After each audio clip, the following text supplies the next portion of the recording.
we'll look at another report coming out of Tool Manager. If you recall from my earlier comment, each tool has a stock material record used for optimizing this tool and also describing how that tool is supposed to be used. These can be created by the NC programmer, or more frequently they're downloaded with the cutters from places like Machining Cloud, and also tooling databases like Zoller and TDM have the ability to store this information with the tools. We call it tool intelligence. When tools come in with intelligence, you will see these records here, and generally what you would do is just tell VERICUT at that point you want to go ahead and use it for force optimization. So let's take a look at one of these.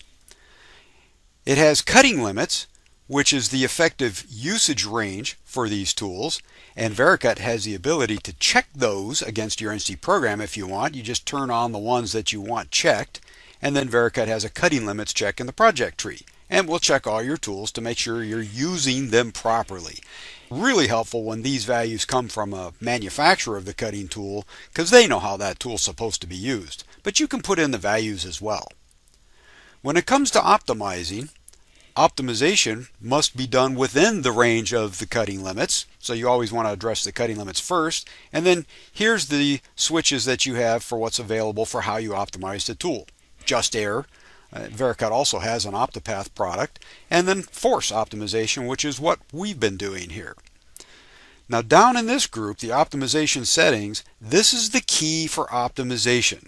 So you can read the little comment here and it tells you exactly what to put in. And you can put these numbers in either from the graphs by looking at the graph activity, or if you know them from the cutting tool manufacturer, if they're not already there, you can put them in. This being the roughing cutter, it's listed for almost 4 thousandths for the ideal target chip thickness, and it has the force limit here, which you can see. You also have limits for spindle power or tool deflection if you want to turn them on. And if you don't want to limit them, you could just have VERICUT issue warnings for if you go beyond them. If you look at the same tool used for finishing, you'll notice it has a different value for a target chip thickness. This is because finishing cuts are lighter cuts. It also has a lower value for force, a much lower value, and the limit for tool deflection is turned on. So what this is going to do for me, it's going to create nice light finish cuts held to a constant chip thickness, and also prevent overloads of the tool, which could potentially cause deflection. This is going to create better part finishes and more dimensionally accurate machined parts as well. And we can go through each one of these cutters and see that it has different values for what that cutter is intended to do. Now something else that we can do with the tool manager here is create a report of all these tools that we just ran in the simulation. Taking a look at Excalibur, there's a feature here called Annotate Tool. VERICUT knows the dimensions of all of your cutters, and you can see them right here. This isn't anything I had to set up ahead of time, they're just part of the tool. So I could click through each tool and you can see that it has different dimensions. Pretty handy to have this information come out in a report. You'll notice this tool is even sectioned. To apply a section to a tool is very easy. You simply go in, add the section, and it can be applied to everything in the tool, or like I did, just the holder component so that I can see the overall length of the cutter. The other thing that I really like about this window is that it gives me the stick out range of the tool from the face of the holder to the tooltip, which this is very significant when it comes to ensuring the shop has the same tool setup that you had in the simulation and the optimization. Remember that VERICUT's calculating deflection, and deflection is influenced by the length of cutter sticking out of the holder.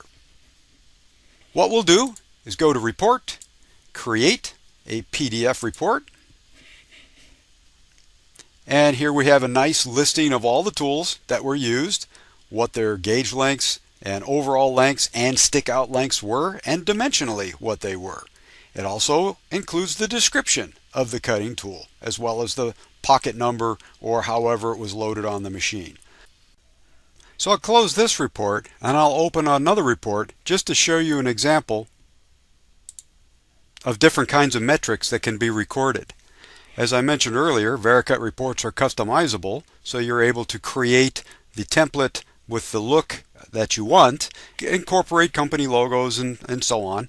But here you see all different kinds of machining metrics, material removal rates, averages, depth of cut, width of cut, feed per tooth, all the classical things related to machining.